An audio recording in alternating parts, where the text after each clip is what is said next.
Thanks for joining me, Scott Ryan. Well, I'm here to talk about a problem that we are facing. Many in conservative circles, pundits, are now saying cautiously that Obama could be impeached as a result of this episode with, of course, the lying and the cover-up of Benghazi and the lying and covering up of this IRS system of attacking Americans who venerate the Constitution and who believe that America can be great again. There initially have been many who refused to believe that he could be impeached, and then, like Glenn Beck was talking this morning with Buck Sexton about how he originally was very circumspect and did not call for impeachment right away, but now after seeing the lying and the constant cavalier treatment of this by Obama, that he's now calling for impeachment. But the thesis is that even if Obama is not impeached or removed, that this could seriously cripple his presidency and render him powerless. Now that all sounds great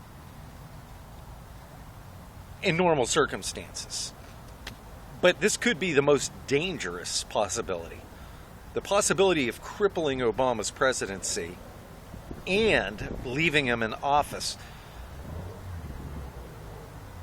If you're thinking about normal circumstances in America throughout American history, maybe, where a president is basically neutered, the presupposition given to that person is that, well, so-and-so really loves America. They just happen to be wrong about how to implement policies that would help America.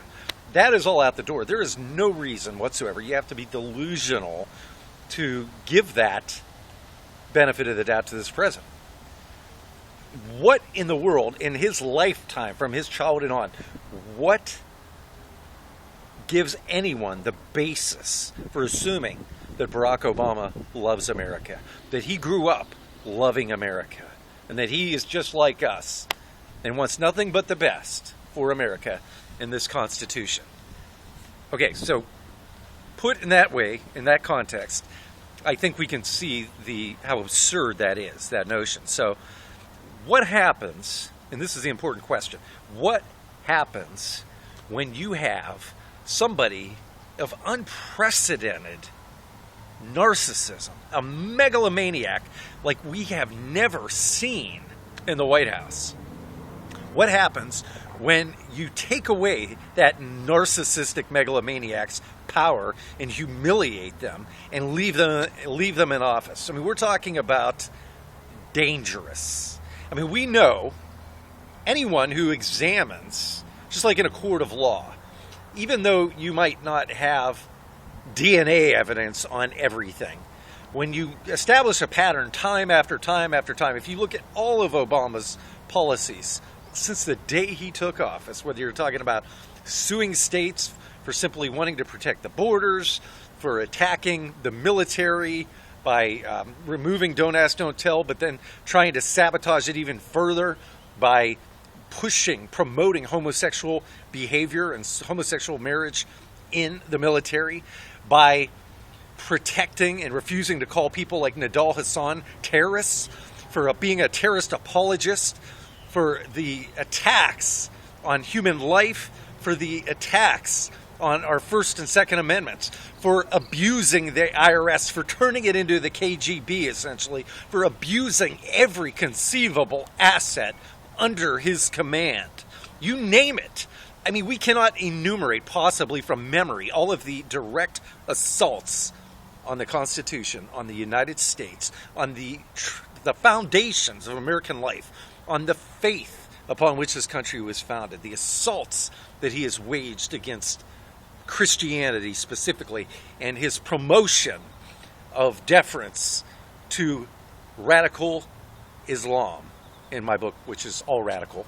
If you look at history, it's all radical, fundamentalists. Anyways, in a court of law, you can convict on circumstantial evidence when there is such a preponderance of it that no logical, sensible person could deny the overwhelming factor that has taken place over the last 5 years. This guy is treasonous. Everything that he does to this country is treachery. Now, we've seen him off camera when he didn't know the microphone was on, promising that he's going to further give deference to Vladimir Putin. We know where he stands on communism. We know everybody in his lifetime who meant anything to him were communists. We've seen his insane minister, if you want to call him that, where he spent, 20 years? We have seen the communists he's nominated to his cabinet. I mean, it's all pure treachery, pure sabotage. You have to be an unmitigated moron, delusional, or you have to be a liar to deny that the circumstantial evidence, along with the evidence that is empirical and scientific, that he is covering up, like Benghazi, like Fast and Furious, like this IRS debacle, the fact that he is converting, he is abusing and spying on Americans. This, we should not be talking about impeachment. If it weren't for the fact that reality is something we avoid until it's too late, because advertisers don't like it when you talk about reality, because that's too radical. But if we simply stop compartmentalizing and treating this with such levity, and it is treating it with levity to say that this guy should stay in there, because weakened, he is better than having Joe Biden in there. This is a traitor. This is a saboteur. This is an evil person who has, from the day he was able to talk, been against this country. To assert or contend that this guy would be safe to be allowed to remain in that office simply because he's weakened is a serious breach, is a serious risk. Because we know if he cannot destroy America by his own promulgations, by continuing to get away with abusing assets and violating the Constitution with these unaccountable offices like the IRS and the FCC and the SEC and you name it, even if he cannot destroy this country from within using the assets at his disposal, he will sabotage us from without.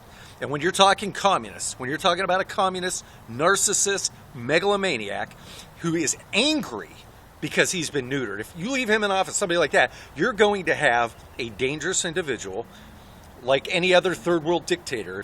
If you watch the old film called, well, not that old, just a few years ago, The Last King of Scotland, played by Forrest Whitaker, where he portrays the Ugandan dictator Amin. Watch the ending of that show when the guy just totally loses it, how dangerous such dictators are whenever they get pinned up against the wall. These people are mentally ill. They have God complexes. Or Jim Jones, equated to Jim Jones, or any cult leader who believes that they are divine, that they are superior to those over whom they are ruling. It gets really ugly. And the treason will come either from within or from without, but as long as this guy is in power, it will come. It is time. It is unacceptable to leave this guy in office. Now,